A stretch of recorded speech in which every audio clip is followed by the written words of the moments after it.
All right, everybody, welcome back to the Strong Life Podcast. Got my buddy Rusty Whitt on for round two. Very excited. Rusty is the head strength and conditioning coach at Troy in Alabama, Troy football. And Rusty, I don't follow enough football. How much longer do you guys have in the season? You guys go till the new year if you make a bowl game, and how does that work? We have one more regular season game versus Southern Miss there in Hattiesburg, Mississippi. We've already qualified for our conference championship game, which will be the week after that. And if we win, we're going to try to host here in Troy again. And then we'll have a bowl game after that. So we have three more games. Not sure where the bowl is going to be yet. So most teams in our position have one more game, a conference championship game, and then a bowl game. And then if you make the New Year's Six, then you have probably a +1 or +2, So the more elite teams might play 4 or 5 more games. So I'm watching your videos all the time on Instagram. I love them. I was watching, guys are just still explosive. To me, when I watch them train, I'm not looking at a team that, to me, looks beat up and banged up, meaning they're doing full cleans. So I would love to hear, how's that looking, and how did you, just talk to us about how training's going in season. Well, our model is we want our players to be able to squat year round, in season, and do cleans year round. And we vary the intensity, vary the depth on our squats. And mainly we change the intensity on the power cleans to anywhere from 60 to 75%. Some guys will get into the 80s depending on how well they feel. But our squats, we do every 3 weeks, we change the stimulus from going to a high box to a low box to a free squat with chains. Like right now we're doing 50% of their max with chains at 0.75 meters per second on a tendo. So there's a speed component to maintaining strength, and I do borrow a lot from West Side and all those great coaches who've been through that system. And so yeah, we did. Probably saw my video on Monday. We did some speed squats, basically 2 sets of 3 pauses and then 4 sets of 2 doubles as fast as they can move the weight with chain. And if they were in the 0.80s, I allowed them to add weight. If they weren't, they were in a 0.7 range and move as fast as they could. And then we did a single leg, which I keep it simple, stupid. So we just did a bar reverse lunge, and a lot of the guys are going over 225. I think the key is low volume and keep your intensity up. Our guys like to move heavy weight for 2 or 3 reps, and it keeps their confidence up. And, I'm going to knock on wood here. Sorry, I just disrupted my phone. I'm going to knock on wood here in that every one of our starters from week 1 to currently are still available to us. And Rusty, let me ask you this, because I'm looking at kind of a decline in focus on GPP training from kind of other coaches, especially private sector. It gets very fancy. So what about the freshmen that are coming in and you got to develop them? Are you kind of going back to what do you call it? My buddy JP came and picked up those squat racks from you down. He's on the west coast of Florida. He opened a new gym, and he's not testing the guys on the big barbell lifts. He's like, I'm going back to 1 mile run test, dead hang pull-ups, like developing fitness and GPP. So have you noticed a decline in that for the football players who come in, even if they're a transfer? Yes.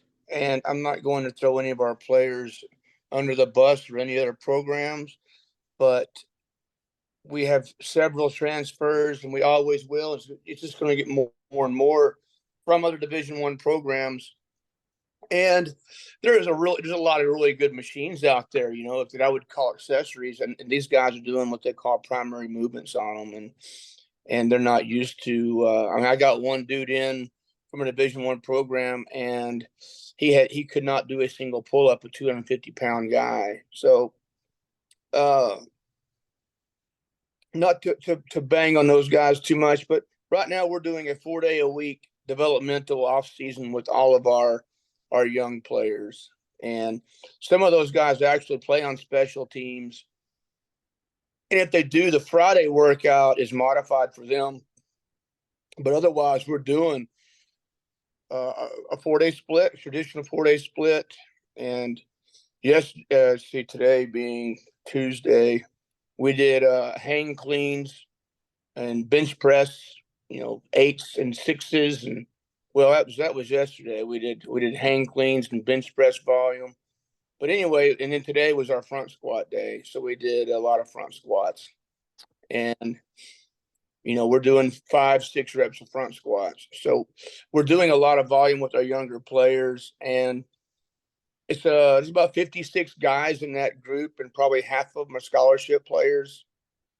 So they are getting that fundamental work that we're looking for, and I'm a big believer in it. And we will get a player from someone who some place who has a more traditional viewpoint on things, and they'll slide right in with no issues. But I am finding more transfers than not are not used to front squatting, back squatting to top of quad parallel depth. 6 sets of 3, 6 sets of 5. With 2-minute rest and regulated rest and bar speed and using tendos.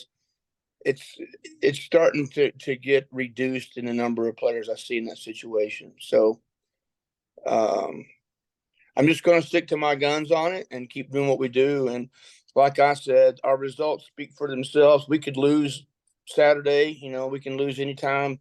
We're winning games by 1 possession, and you can work your balls off. And in this today's college game, there's so much parity. If you win by a possession, when we went 5-7 in 2021, and we lost 5 games by 1 possession. Well, now then we've won 6 games this year by 1 possession, and it all boils down to your performance in the fourth quarter, I believe, and trying to score more points than they do. So right, that's where that fourth quarter is like where we start seeing power, endurance, strength, endurance, durability, GPP. And I know a lot of people don't like when we say mental toughness. Oh, you're born with it.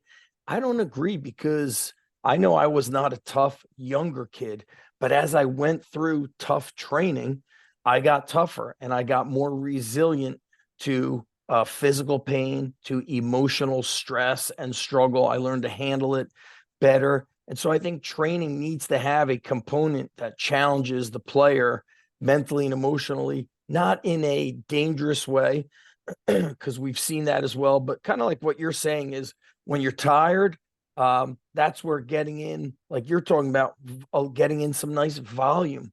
I think that's important. What's your 4-day split? Because you mentioned doing cleans while benching. So do cleans fall on an upper or lower body day? Let me write this down real quick. Okay. So day 1, currently right now, we're doing power clean on our first day. From the floor or from the hang? From the floor. We're doing a power clean from the floor. And then we're doing triples, 3 3s and 3 2s, so 6 sets. And then in our second exercise was bench press. We did some heavy doubles, and then we started a new block a week ago, and we went from all 8s to 6s, and it's just linear periodization. It's not that complex.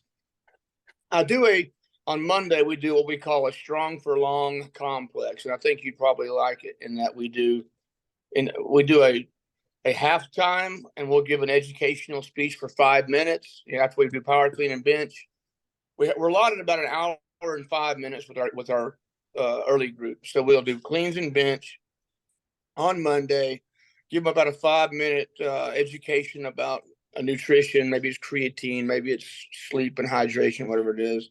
And then we'll do 3 complexes that are usually a push-pull or an abdominal rotation or medicine ball slam. And they get 6 minutes to get as many sets in as they can for 3 stations. So say it's a dumbbell. We have these iron grip dumbbells have a hexagon shape to them. Yes, And those are awesome. Yeah, we're having them hold them together and do a very close press, holding the dumbbells together to really train their triceps. And then they're going across the hallway and doing a medicine ball slam.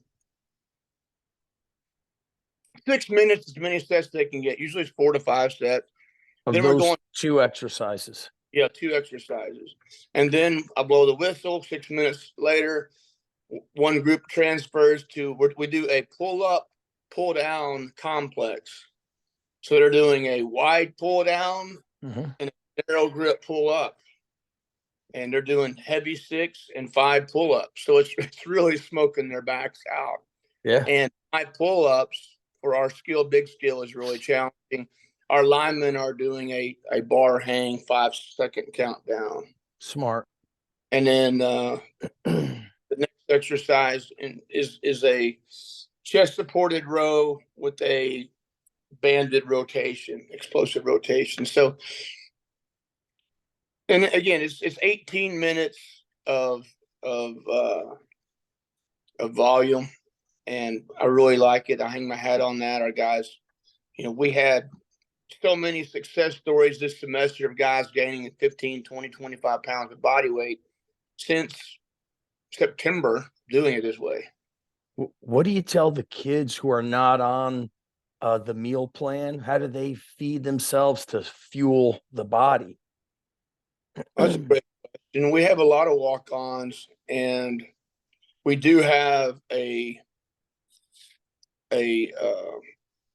snack area in our weight room, a shake shack, and we do give our walk-ons, depending if they need body weight, if they need to gain weight, we have a weight gain shake that's 800 calories per shake. We make 2 of them for each player, regardless if they're a walk-on or not. And then we have basically like a gas station snack area. We have Chef Boyardee microwavable lasagna. We have tuna, macaroni and cheese. Guys, we'll make tuna mac in the microwave. We make 120 peanut butter and jelly sandwiches every day.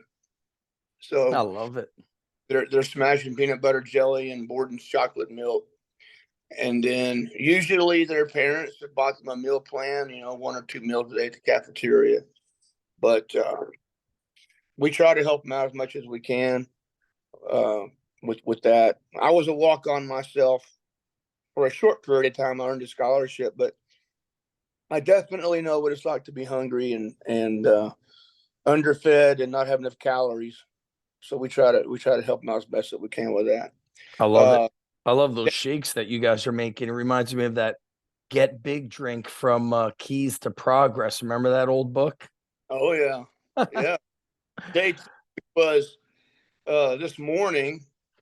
We did what I call a long arm, and we're doing Olympic movements every day. So today we did a long arm hang clean, the traditional hang clean, bar at the top of their kneecaps and loading the hip properly. And we did a long arm hang clean, and we did front squats with our young guys.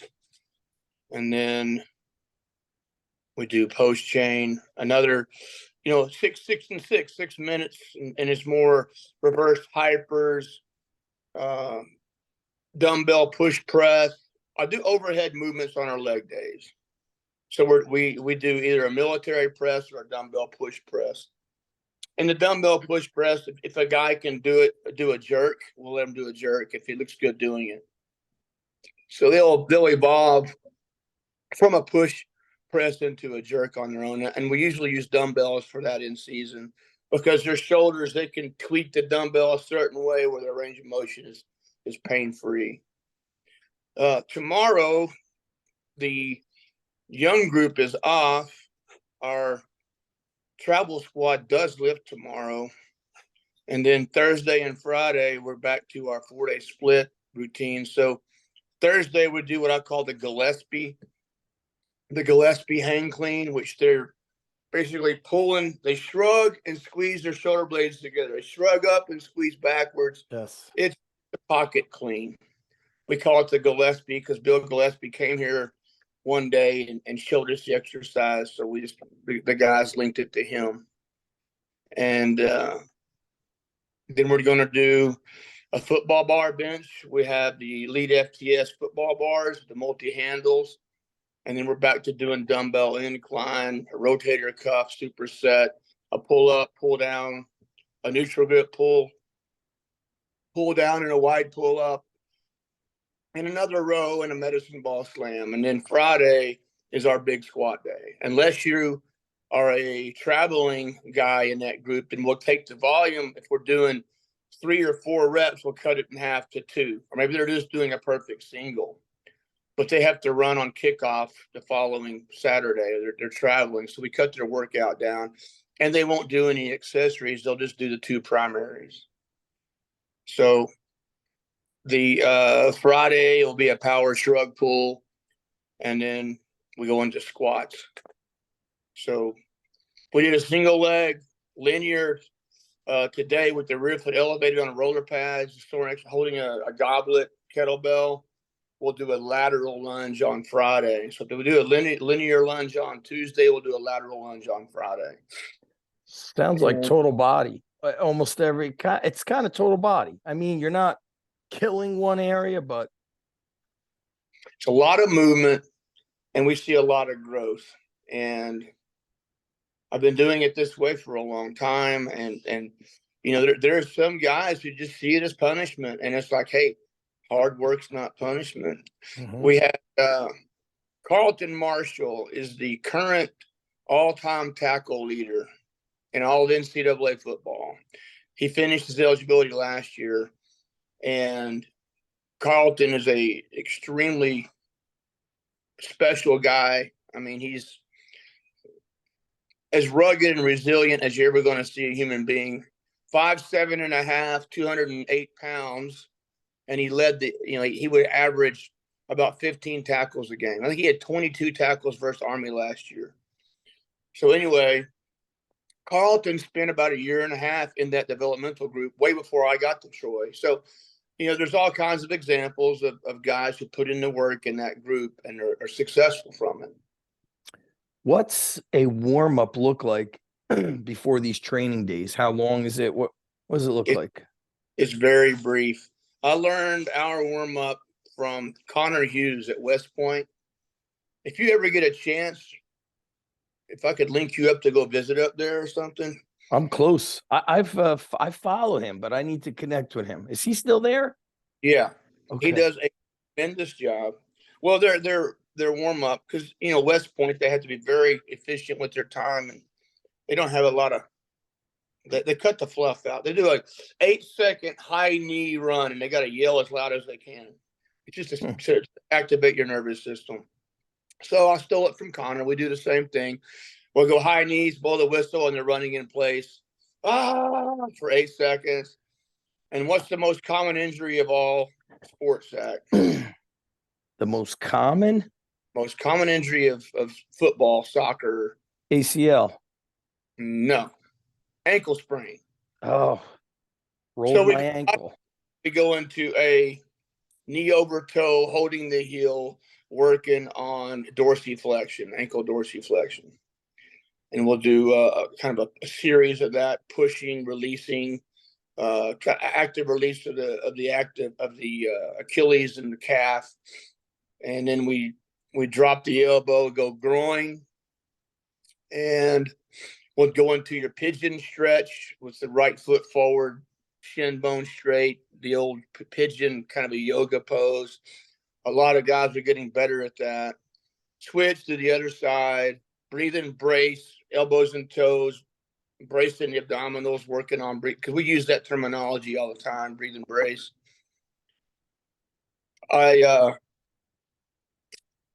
we put mini bands around their knees. We lay on their back. We do a glute bridge series to activate their glutes and have them do some pause squats with the bands around their knees.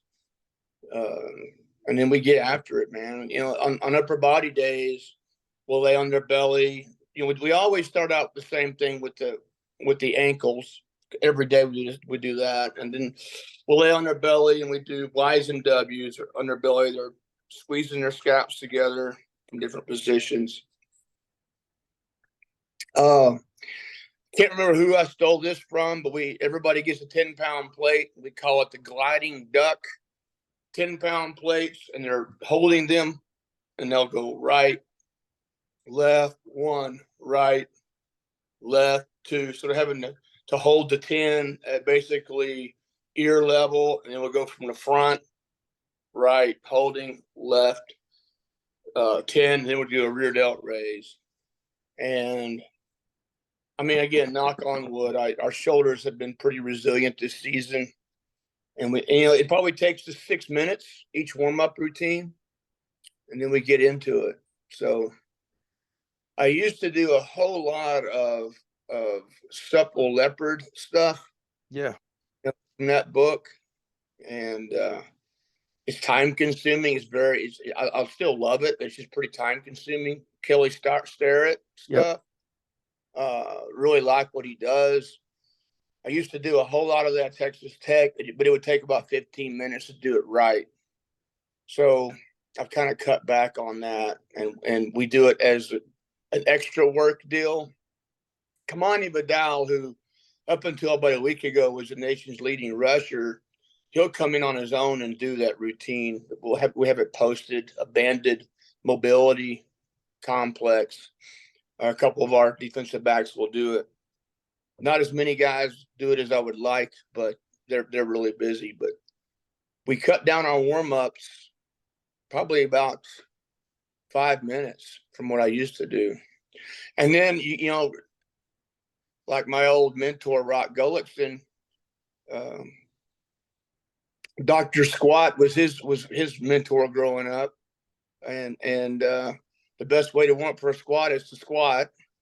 So we just put lightweight on. We'll go 135 and work into percentages, 40, 50, 60, 80, you know, whatever it might be. So we just kind of jump right into the movement pattern. If we're doing an Olympic movement, first, which we normally do, we'll do 135 and then do the movement. We've been doing a lot of power clean the first rep, full clean the second, power clean the first, full clean the second, or hang clean the first, hang clean front squat the second. And the coaching cue is catch it where you have to. Nice. You can catch it high, catch it high. If you have to squat clean it, then squat it. So I'm going to use that. Yeah. What? Other thing is we get a lot of players transfers in who have not power cleaned before now. And they'll ask, and I already have the answer prepared. Why do we power clean? To produce force and absorb force. Every time you play a football play, no matter who you are, you have to produce force. Even if you kick a football, you got to run, kick it, and then you got to decelerate and absorb the force your body produced by swinging your leg as fast as they do. If you're a running back and you got a pass block, a defensive end that's 265 pounds running at you at 19 miles an hour, you have to absorb his force into your body using your shoulders, your hands, your wrists, your elbows, everything. So that's why we catch. And there's a lot of guys, influencers, if you will, who are anti-cleaning now. And, why don't we just do trap bar shrug pulls every day?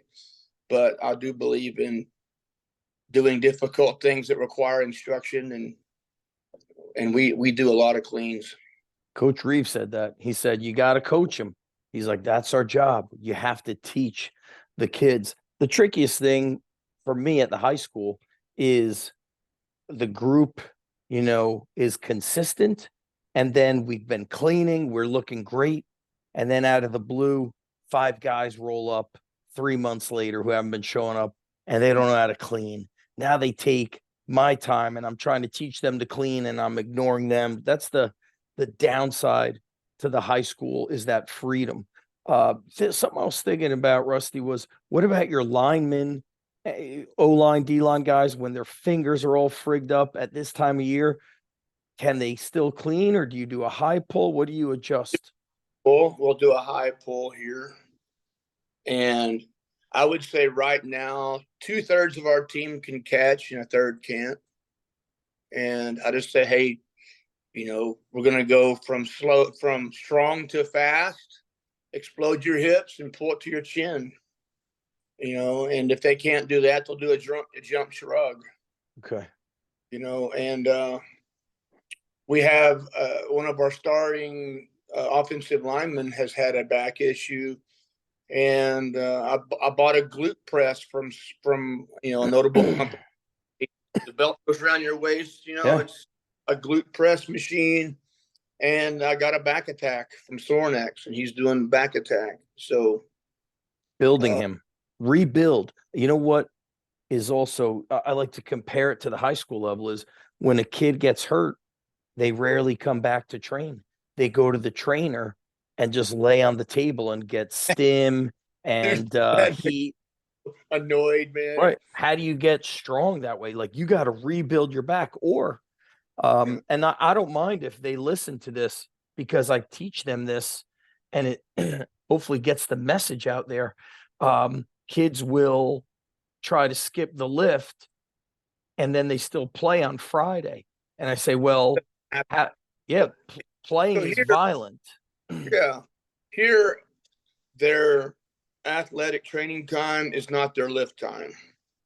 So Perfect. they're come down and do something, and I bought a belt squat.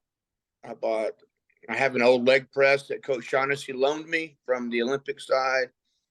I have the glute press, and I had the back attack. And we'll use whatever order of those we have to get guys to hip hinge, to mimic the actions of a clean, to get extension. And if we have to drag out the trap bars out of the closet and have them do that, then we'll do that. But we're going to go from strong to fast hips year round in some form or fashion.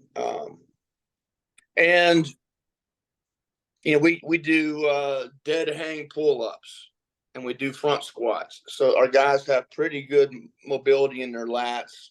If you see a bunch of guys stop right here, yes, have good mobility in their lats. So like I said, most of our team can still catch, and the weight is not very heavy, but we're trying to be very explosive and jump with weight in our hands. And we will do trap bar shrug pulls, and it's usually on their third day, which is a player option day.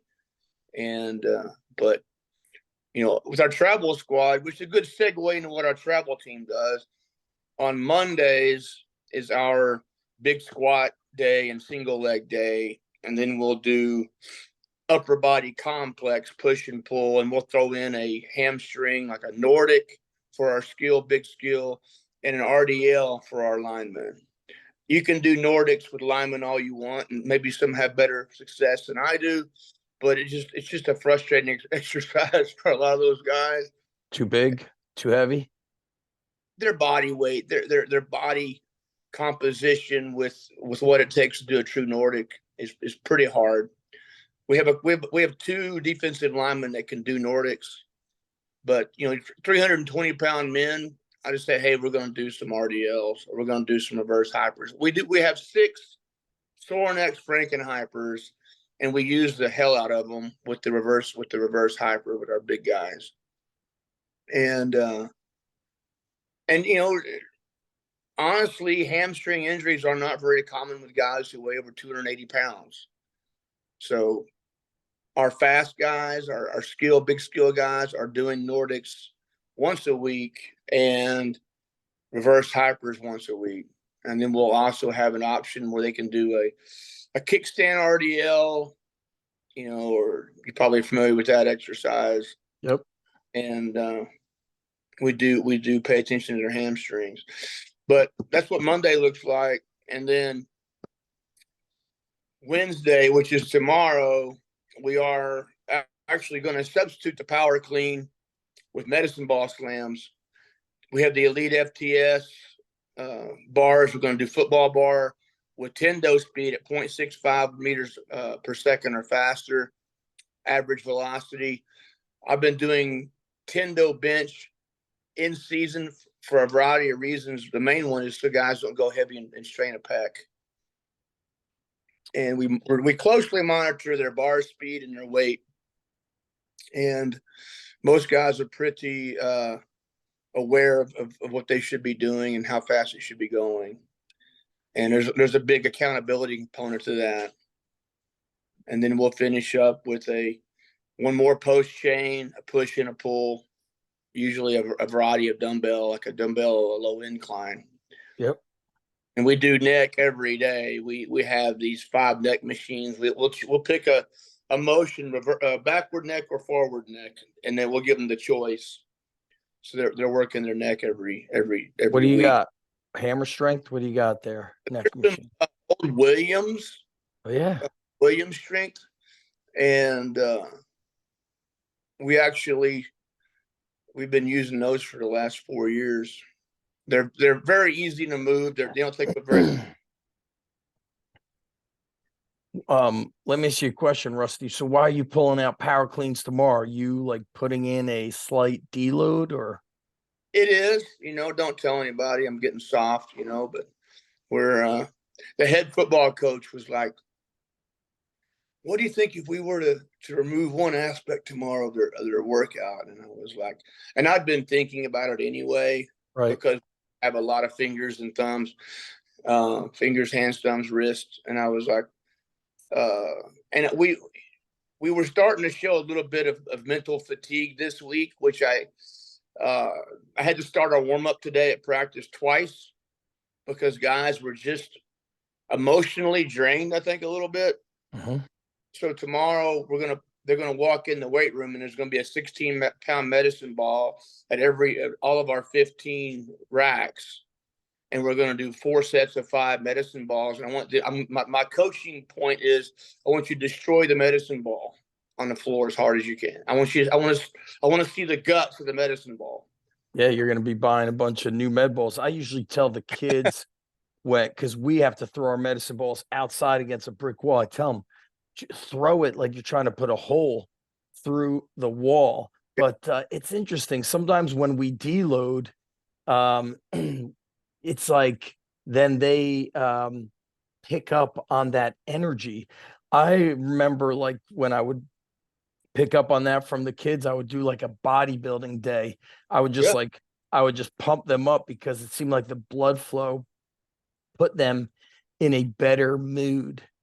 Yeah, you're absolutely right. So with I call it the warrior group, our developmental group, we did some heavy squats up until 2 weeks ago. And we were doing multi-level.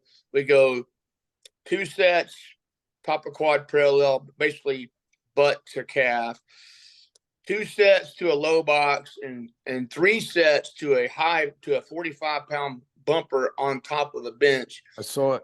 Their hamstrings are getting just almost parallel, but these guys are setting PRs in the squat, even though it's a slightly higher squat, but they're getting a great load in season, not too much volume, and they do get Saturday and Sunday off because they're not traveling.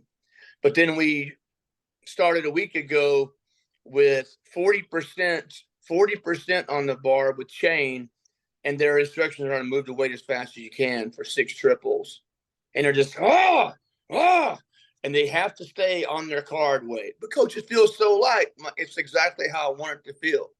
I want you to feel aggressive and angry, and I want that chain to shake, And so I ask them how they feel when they're done. They're like, we feel mad. We feel charged up, So that's what we're looking for. And so tomorrow with our travel, I should get a little bit of that same feeling of, hey, we feel a little rejuvenated, Yeah, I'll post those videos on my blog with the squatting. I remember seeing I don't know if people were asking why you did it. Sometimes it's like when you post something on Instagram, people complain they don't understand the context.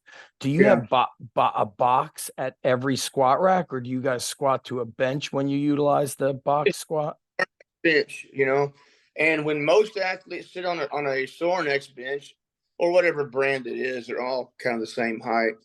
You're looking at a pretty much top of quad parallel squat, unless they're really a tall, like a 6'4", 6'5" guy. And then their instruction for uh,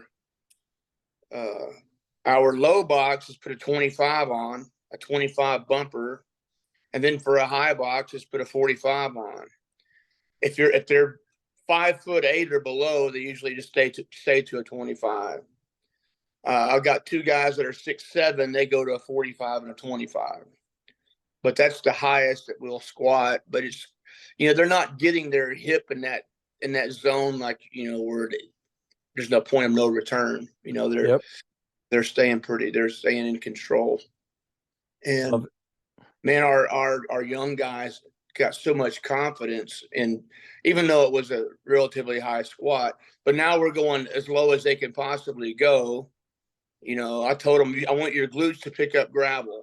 I want you to go so low your glutes can pick up gravel with these chains on, and then they're coming out of the hole really fast. So we're not losing range of motion. We're not losing squat technique. We're not doing anything that the Instagram coach is going to be, oh, they have no standards.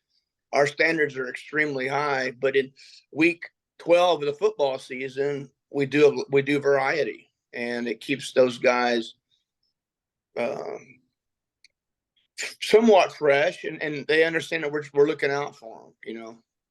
We have a lot of our play. We don't have a lot of depth on our football team, and our starting safety, I'll just Dale Pettis, he averages about 70 snaps a game.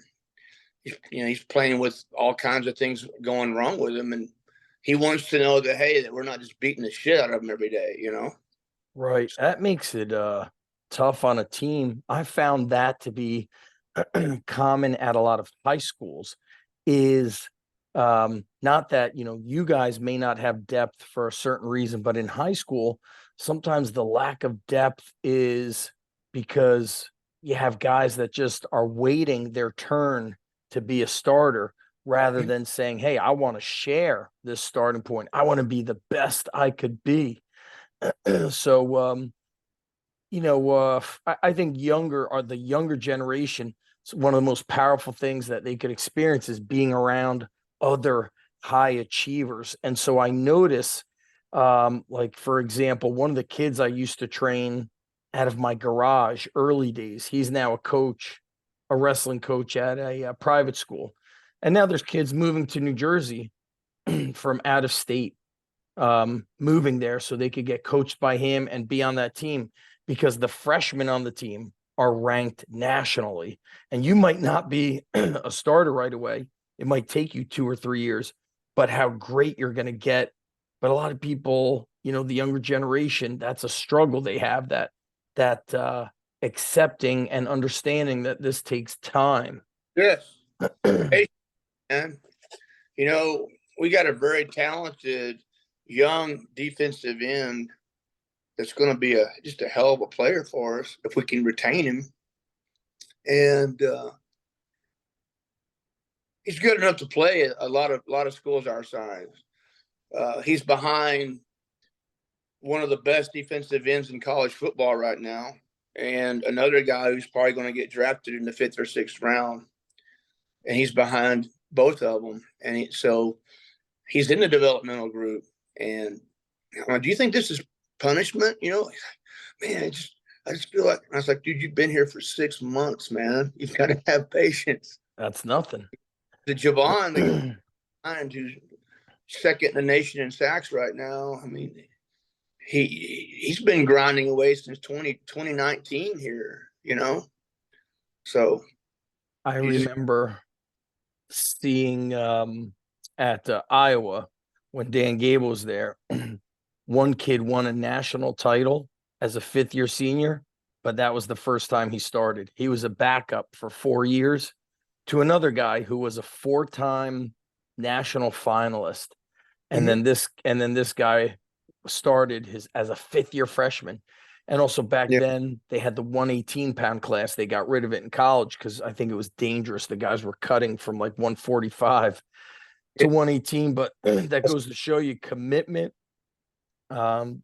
Sometimes I understand it's not a good fit for a kid. He goes to the school, then he doesn't feel emotionally connected, doesn't connect with the coach, or he might realize there's no way I'm ever starting here. I went to a school that I probably shouldn't have, and I should go elsewhere. I've seen it in wrestling, football, baseball.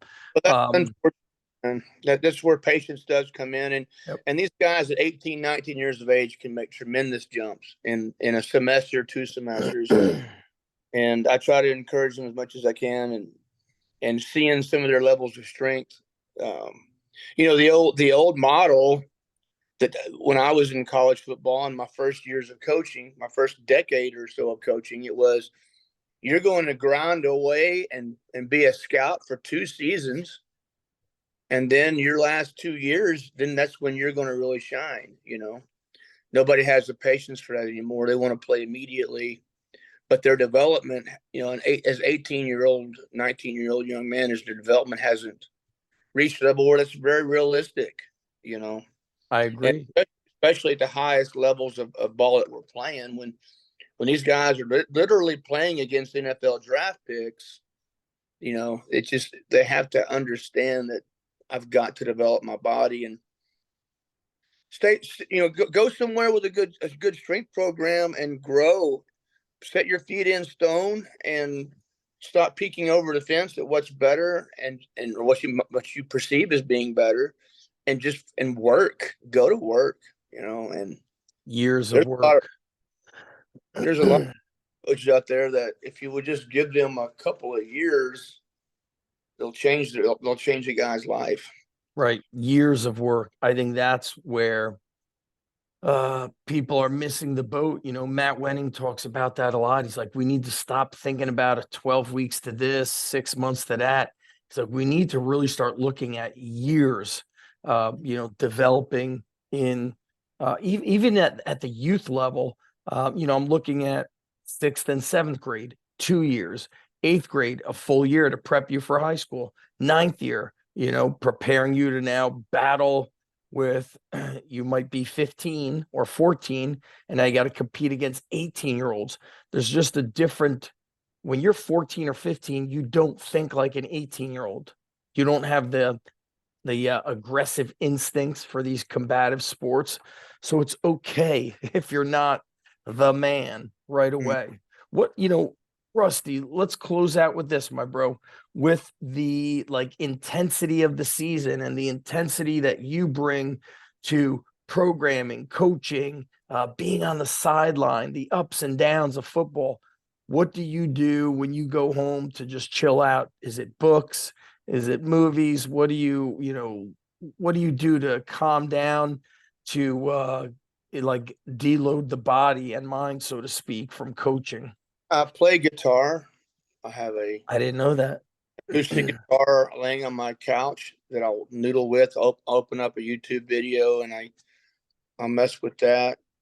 Sometimes I'll play guitar while watching. Like right now, I'm watching this mini series called Lioness, and the producer of Yellowstone makes it, and it's a CIA special operations kind of a show. Well, I'll turn the subtitles on, and I'll play guitar, and I'll watch the show, because I've got multiple things going on in my head, and Yep. it kind of relaxes me. Like I took a speed reading course when I was in graduate school, or I would not have passed it, with Dr. Jack Wilmore's classes and all the volume of reading that I had to do, and Dr. Ed Coyle, and it was overwhelming amount of reading. I took a speed reading course, and I learned a lot about how we absorb information from that class.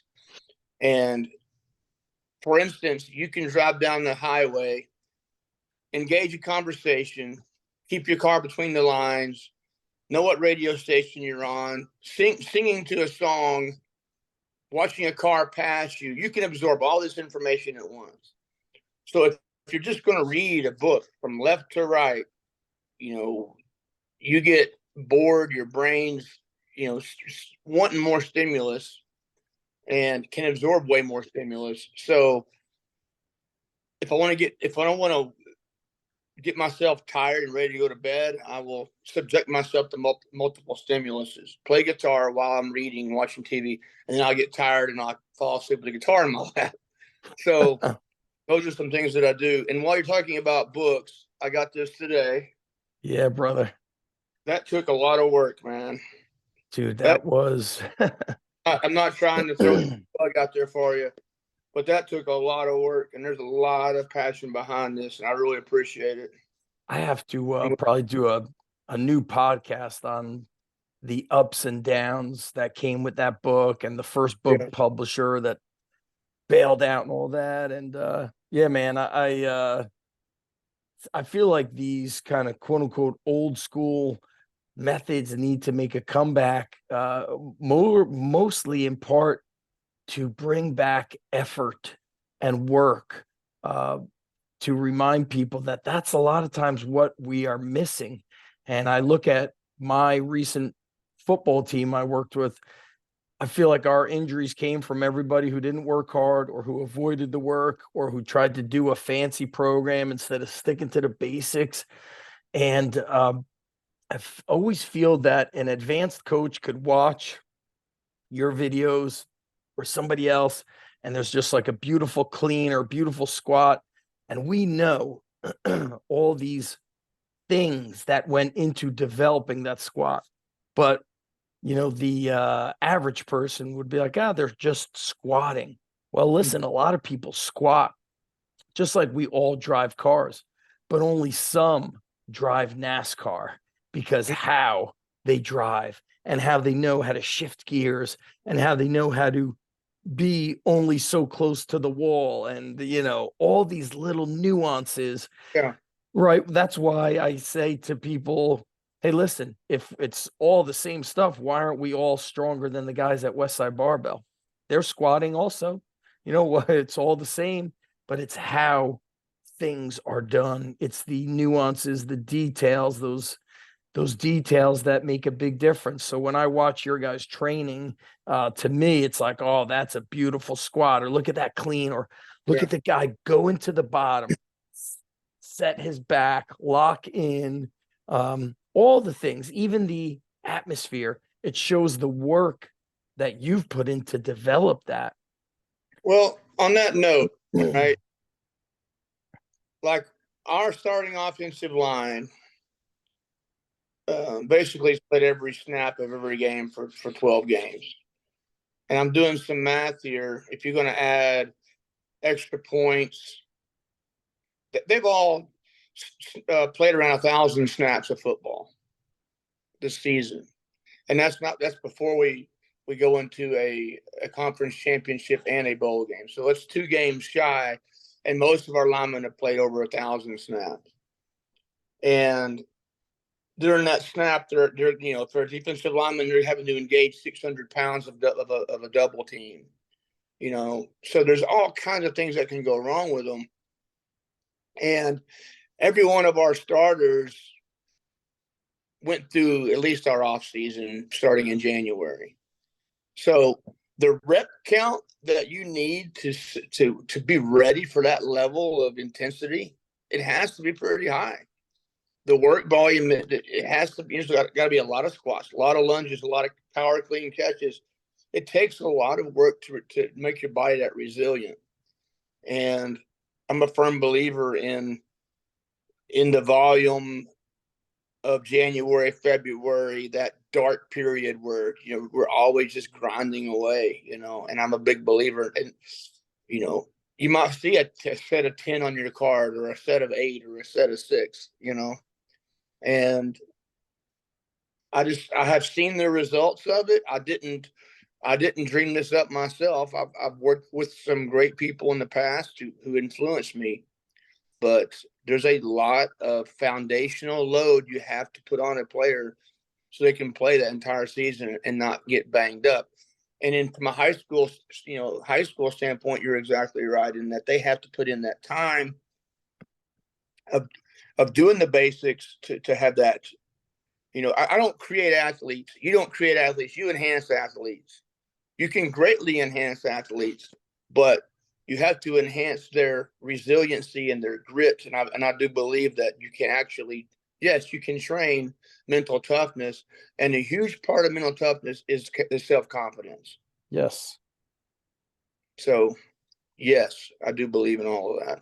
And I believe self-confidence comes through preparation, through the reps. And you mentioning like a D-line guy having to hold two linemen. We've seen ACLs blow out, knees dislocate. And, sometimes I hate to say shit happens. You're going to get hurt when you're playing that sport. But the guys who are best prepared tend to have a better chance, or they do bounce back. So the dislocated knee on somebody who didn't do the work often becomes a torn ACL and MCL or PCL. Yeah. Could be a kid that's strong, dislocates the knee and rebounds and is able to get back on the field in 3 weeks. A torn labrum could be a strained shoulder for somebody who's been doing dumbbell bench and overhead and pull-ups full range. Yeah. Those little differences. So we will have to do the next round. What do you do, Rusty, when you get the break? Do you travel? What's a good thing for a strength coach who needs a break? Give advices to the younger strength coach out there who's like, I'm going to study more strength and conditioning over winter break when they need a little break. Compressed. What I traditionally have done in my winter break, usually 2 weeks is what I get. With if you're going to a bowl game, you're going to have a reduced amount of time, which is a good thing. If you're not going to a bowl game these days, you're probably going to get fired. You're looking for a job. That's right. But what I enjoy doing is snow skiing, disappearing in Taos, New Mexico, or Crested Butte, Colorado, disappearing for about 5 or 6 days and skiing. Unfortunately, right now I'm staring at a knee replacement in January, so I might go skiing one more time just to send it off. Yep. I brace. I'm going to strap on that sucker and see if I can hold out. But I love going up in the mountains. If I could sneak in a deer hunting trip, but I want to get away from the facility, from weights for a little while, because I know in January it is full steam ahead. We are trying to instill our culture.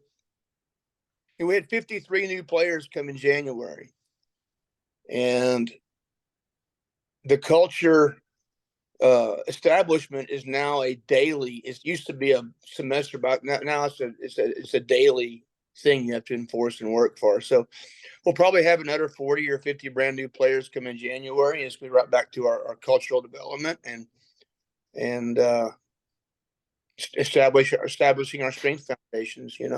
So that means they're leaving a school right after fall semester. They've transferred, which is a tough thing for a kid to do. It's actually easier on the mind and body to just stay where you are. Yeah. So I know we were going to shut it down, but quick question. When the transfers come in, do they just get trained alone? Is that the Warrior Development Group? No, depending on their age and their level, I have what I call beginners row. We have 15. I'd like to get you down in my facility sometime. We have 5 Sorinex base camps that are base camp XLs, I guess, that are double sided. So there's 10 inlays. Across the street from that, there's 5 Sorinex with platforms, inlaid platforms with cables on the back. So we have 10 platforms in the middle and 5 on the backside. I call the 5 on the backside beginner's rope. So even if you transfer in with 1 year left, you're going to go to beginner's row and make sure your movement patterns are perfect, and you're only doing with 135 185. You're working just basic level strength and movement patterns. My 2 grad assistants are roaming those 5 platforms like sharks, looking for any kind of improper movement or deficiency. And we had a safety named Urshad Davis come from as a senior. He came in with 1 year left, and I put him on beginner's row, and he's like, "Coach, man, I can't stay here very long." I'm like, "Well, you're going to stay there until you look good," which heightens their focus. And then after 2 weeks, hey, you're going to go to Main Street, and I call the middle part Main Street. So, and I've several instances of the same thing of mature 22-year-old men I put on beginner's row, and they're like, "I got to lock in and get this stuff down." But yeah, we throw them right in the workout. They're doing the power clean with less load. If they look like they never have done it before, we'll just do jump and shrug, and I call it a top down clean with a empty bar, or maybe 95 pounds. They'll get in the shrug position and jump underneath it. And I call it a top down clean. It's USA weightlifting taught me that movement 20 years ago. But yeah, we don't really isolate them at all. We throw them into the mix. I'm thinking sometimes as we get so smart and accumulate our knowledge, we start to get, you get too detailed and dialed in. And sometimes it's just the athlete needs to lift more. They need more reps.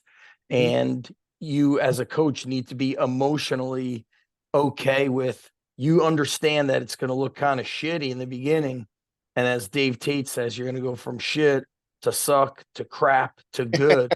So, the first week when everybody's saying my wrists hurt, I can't front squat. Well, this week might be a little bit shitty, but next week it's going to be better. And so that's something I've reminded myself when I'm teaching athletes the new stuff. So that's it. Oh, go ahead, brother.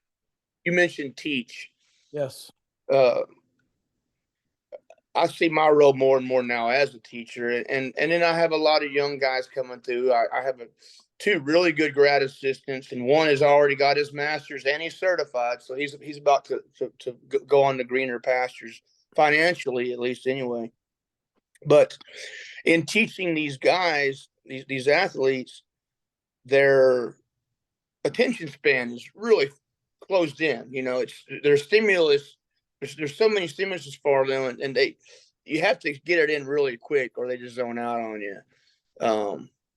So as far as teaching the clean goes, or squat, or any complex multi-joint movement goes, I use dangerous, safe, good, optimum. So hey, that guy's dangerous. Where? That guy right there, and he'll go fix him. Okay. He's safe. Okay, well, if he's safe, he's not going to hurt himself in that movement pattern. If he's good, hey, he's starting to really, get the right stimulus, and he's starting to get it. If he's optimum, that means, hey, we've coached him up. He can go to the Green Bay Packers or someplace and look like he could teach it himself. So I try to keep it really simple with our GAs, so they can go, hey man, you're dangerous. Hold on. Let's fix this. I like that. I'm going to use that. I'm going to use that for our guys. The tough thing is, like, I don't have any assistants. I'd like to see more guys doing their strength and conditioning internship at a high school and just learn to work with a lot of athletes where you don't have a lot of equipment. So we will continue this after the season, Rusty. I hope you have the best Thanksgiving ever, and hope you have a great snow adventure, whatever you decide to do. Yeah. After season. Oh, I wanted to say, we didn't really get into it. We'll have to get into it more in person. I've been going shooting. I picked up another AR because I took my son shooting last week. He did a good job. He was safe. And I think you met my buddy Joe Riggio at Summer Strong. Yeah. He's gonna take me deer hunting in mid-December, and it's gonna be my first time. And hopefully I get something. We go with a compound bow. Oh, very cool. I'm That's exciting. excited. That's very exciting. Yep. That gets your adrenaline flowing now. So I hope I deliver you some good news from the first hunt. Well, happy Thanksgiving, and again, thank you for the book. It's awesome of you to give You're me the that. man. All right, we'll talk soon. Yep. Thank you, everybody, for watching. Make sure you subscribe. Make sure you share with a friend. Leave a 5-star review, and we will talk to you guys soon. Happy Thanksgiving to everybody.